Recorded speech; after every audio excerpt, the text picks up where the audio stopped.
बगैर शोर शराबे के धर्मेंद्र की आखिरी रसूमात अदा सिर्फ फहले खाना और बॉलीवुड हस्तियां ही शिरकत कर सकें। बॉलीवुड के मारूफ अदाकार धर्मेंद्र का इलाज उनके जोहो में वाक़ घर पर चल रहा था। पीर की दोपहर उनके बंगले में अचानक से सरगर्मियां तेज हो गईं, जिससे इलाके में हलचल मच गई और फिर मौत की खबर गर्दिश करने लगी। बॉलीवुड के सुपरस्टार और ही मैन के नाम से मशहूर धर्मेंद्र के इंतकाल ने बॉलीवुड के साथ साथ उनके चाहने वालों में गम की लहर दौड़ा दी। धर्मेंद्र के इंतकाल ने न सिर्फ बॉलीवुड इंडस्ट्री में गम की एक गहरी लहर दौड़ा दी, बल्कि उन लाखों दिलों को भी सोगवार कर दिया जो बरसों से उनकी अदाकारी, उनकी सादगी और उनके मुनफरिद अंदाज के सहर में गिरफ्तार थे। उनकी जिंदगी अपने अंदर 6 दिहाइयों पर मुहित वो सफर समेटे हुए थी, जिसमें शोहरत भी शामिल थी, इज्जत भी, कामयाबियों के चिराग भी रोशन थे और मद्दाहों की मोहब्बत हर मोड़ पर उनके साथ रही। पीर की दोपहर जब उनके घर सनी विला में अचानक गैर मामूली सरगर्मियां बढ़ी तो पूरा माहौल जैसे ठहर सा गया। पड़ोसी, मीडिया और मद्दाह सभी ये सोचकर बेचैन हो गए कि शायद ये हरकतें किसी बड़े हादसे का पेश खैमा हों। एम्बुलेंस के दाखिल होने और पुलिस की बढ़ती हुई नकलो हरकत ने इस बेचैनी में मजीद इजाफा कर दिया और देखते ही देखते उनकी मौत की खबर अफवाहों से निकलकर हकीकत की सूरत इख्तियार करती चली गई। धर्मेंद्र का आखिरी सफर भी उनकी शख्सियत की तरह शाइस्तगी, वकार और खामोशी में लिपटा हुआ था। मुंबई के विले पार्ले में उनकी आखिरी रसूमात निहायत सादगी से अंजाम पाई। गोया खानदान ने यह चाहा हो कि जिंदगी भर जिस शख्स ने हर मंजर पुरवकार अंदाज के साथ कदम रखा, उसके आखिरी लम्हे भी उसी वकार के हसार में रहे। उनके जज्दे खाकी को चश्मान घाट लाया गया तो हर तरफ एक अजीब सा उदास सुकूत तारी था।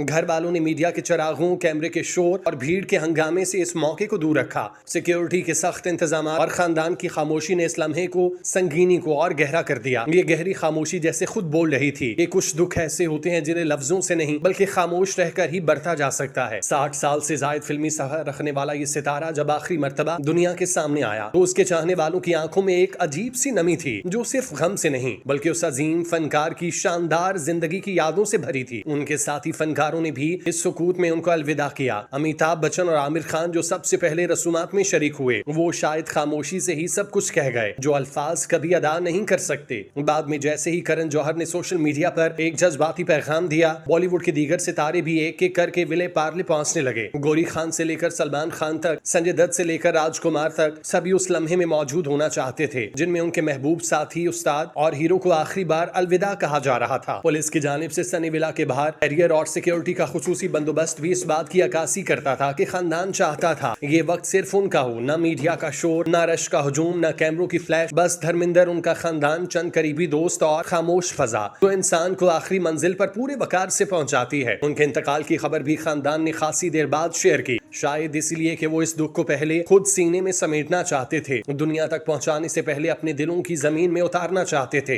जब ये खबर बिलाखिर मंजर आम पर आई तो पूरा बॉलीवुड जैसे एक लम्हे में ठहर गया हो। हर शख्स अपनी तरफ से उन्हें खिराजे तहसीन पेश करने के लिए शमशान घाट की तरफ दौड़ पड़ा। वो लोग भी पहुंचे जिन्होंने उनके साथ काम नहीं किया था मगर उनकी शख्सियत और काम के दिलदादा थे। वो फिल्म साज भी आए जिनकी फिल्मों में धर्मेंद्र ने कभी कोई किरदार अदा नहीं किया, मगर उनके नाम से ही एक जमाने की फिल्मी दुनिया चलती थी। हर कदम जैसे ये गवाही दे रहा था कि वो शख्स जिसने फिल्मी दुनिया को इतने रंग दिए वो हमारे बीच नहीं रहा, मगर उसका असर, उसका फन, उसकी मोहब्बत हमेशा दिलों में जिंदा रहेगी। धर्मेंद्र का आखिरी सफर ताजगी से भरपूर एक अहद की वो आखिरी झलक था जो जिंदगी के पर्दे से हटकर एक नई दास्तान में दाखिल हो गया। उनकी सादगी, उनका अखलाक, उनकी शराफत और फनकारी हमेशा उनके चाहने वालों के दिलों में जगमगाती रहेगी। और यूं बॉलीवुड का एक अजीम सतून खामोशी से रुखसत हुआ, मगर अपने पीछे वो रोशन यादें छोड़ गया जिन्हें वक्त कभी मिटा नहीं सकेगा। धर्मेंद्र के आखिरी सफर में खामोशी ऐसी थी जैसे वक्त भी सोगवार हो। हर कदम के साथ लगता था कि फजा खुद रुक कर इस अजीम फनकार को रुखसत होते देख रही है। लोग दूर खड़े उस कांधे को देख रहे थे जिसने बरसों तक भारतीय सिनेमा के पर्दे पर बहादुरी, मोहब्बत, दर्द और उमंगों के कई चेहरे तराशे। हवा में ऐसे अनगिनत जज्बात तैर रहे थे जो लफ्जों में बयान नहीं हो सकते। कुछ चेहरों पर अकीदत थी, कुछ पर बेबसी और कुछ पर वो उदास मुस्कुराहट जो अपने महबूब फनकार के बिछड़ जाने के गम से जागती है। धर्मेंद्र के ताबूत के करीब जैसे जैसे लोग आगे बढ़े उनके कदम रुक जाते थे, शायद इसलिए कि कोई भी उस हकीकत को कबूल नहीं करना चाहता था कि उनके सामने वो शख्स आखिरी बार खामोश लेटा है जिसने जिंदगी भर सबके दिलों में खुशियां बखेर दी। फनकारों की सफ में भी अजीब कैफियत थी। वो तमाम अदाकार जो कभी उनके साथ फिल्मी सेट पर मुस्कुराते, मुकालमे बोलते और सीन शूट करते थे, आज किसी और ही दुनिया में खोए हुए लग रहे थे। उनके चेहरों पर गम की वो लकीर थी जो बरसों की रफाकत और बेशुमार यादों के बोझ से आ भरी थी। कुछ ने नजरें झुका कर रखी, कुछ ने आसमान की तरफ देखकर आंसू जब्त करने की कोशिश की, मगर दिल के अंदर एक तूफान टूट चुका था। वो जानते थे कि धर्मेंद्र का ये आखिरी अलविदाई सफर सिर्फ एक जिस्म की रुखसती नहीं बल्कि एक दौर का इख्तिताम है। है, एक ऐसा दौर जिसने सिनेमा को नई पहचान दी और इनफरादी तौर पर हर अदाकार के दिल में अपनी एक खास जगह बनाई। आज जब वो उन्हें जाता हुआ देख रहे थे तो ये एहसास शिद्दत से दिल में उभर रहा था कि कुछ शख्सियात ऐसी होती हैं जो खत्म नहीं होती, सिर्फ कहानी बनकर दिलों में जिंदा रहती हैं। 1970 की दिहाई धर्मेंद्र के लिए सुनहरी दौर साबित हुई। उन्होंने जीवन, मरी तो तुम, हसीन मैं जवान, शराफत, मेरा गांव मेरा देश, सीता और गीता, राजा जानी, जुगनू, दोस्त, पत्थर और पायल, शरारत, समाधि और बहुत सी फिल्मों में ऐसी शानदार अदाकारी की जिसने उन्हें सुपरहिट का मकाम दिलवाया। 1973 में उनके करियर का बेहतरीन साल था, जिसमें लोफर, जुगनू, झील के उस पार, कीमत, जवार भाटा और यादों की बारात जैसी सुपरहिट फिल्में उन्होंने दी। यादों की बारात आज भी हिंदुस्तानी सिनेमा की पहली मसाला फिल्म के तौर पर याद की जाती है। धर्मेंद्र की वजह मजबूत किरदार, एक्शन और दिलकश रोमानवी अंदाज ने उन्हें हर नस्ल का पसंदीदा अदाकार बनाया। 1975 में फिल्म चुपके चुपके ने उनकी कॉमेडी सलाहियत साबित की, जबकि फिल्म शोले ने उन्हें अमर कर दिया। वीरू का किरदार, उनकी सादगी, बेसाख्ता दिलकशी और जज्बाती गहराई ने धर्मेंद्र को हमेशा के लिए हिंदुस्तानी फिल्मी तारीख के सबसे यादगार फनकारों की फहरिस्त में शामिल किया। शोले वो फिल्म थी जिसने सिनेमा घरों में नए रिकॉर्ड कायम किए। उसका तस्करा आज भी बेमिसाल हैसियत रखता है। 1976 और 77 में धर्मेंद्र ने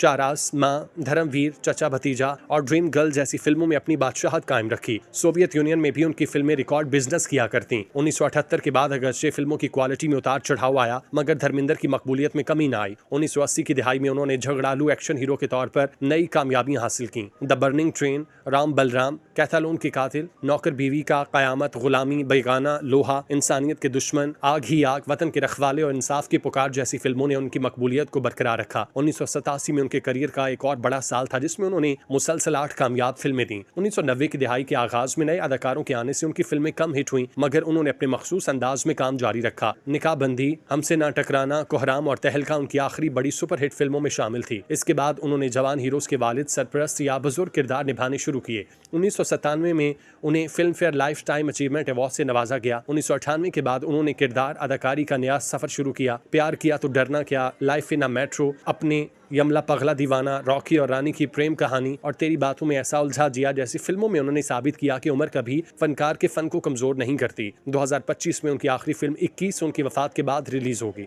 धर्मेंद्र की निजी जिंदगी भी फिल्मी दुनिया की तरह भरपूर थी। उनकी पहली शादी 1954 में प्रकाश कौर से हुई, जिससे उनके 4 बच्चे हुए, सनी देओल, बॉबी देओल, वजीता और अजीता। बाद में उन्होंने अदाकारा हेमा मालिनी से शादी की, जिससे उनकी 2 बेटियां आयशा और आहना हैं। धर्मेंद्र एक मोहब्बत करने वाले बाप थे और फैमिली के साथ गहरा ताल्लुक रखते थे। अपनी जिंदगी के आखिरी बरसों में वो लोनावाला के फार्म हाउस में सादगी से रहते थे। 2025 में उनकी सेहत मुतासिर होने लगी। अक्टूबर और नवंबर के दौरान उन्हें कई बार अस्पताल ले जाया गया। 11 नवंबर को उनकी मौत की झूठी खबरें फैल गईं, जिन्हें घर वालों ने मुस्तरद किया। बिलाखिर 24 नवंबर 2025 की सुबह यह अजीम फनकार दुनिया से रुखसत हुआ। इसकी वफात के साथ ही एक ऐसा बाब बंद हुआ जो 6 दिहाइयों तक हिंदुस्तानी सिनेमा की शनाख्त बना रहा। धर्मेंद्र महज अदाकार नहीं थे, वो एक अहद, रिवायत, जबिल्लत और एहसास थे। उनकी शख्सियत में माजी की शराफत, हाल की ताकत और मुस्तकबिल की उम्मीद थी। उनकी फिल्में, उनके किरदार, उनकी आवाज़, उनका अंदाज, उनका असर हमेशा जिंदा रहेगा।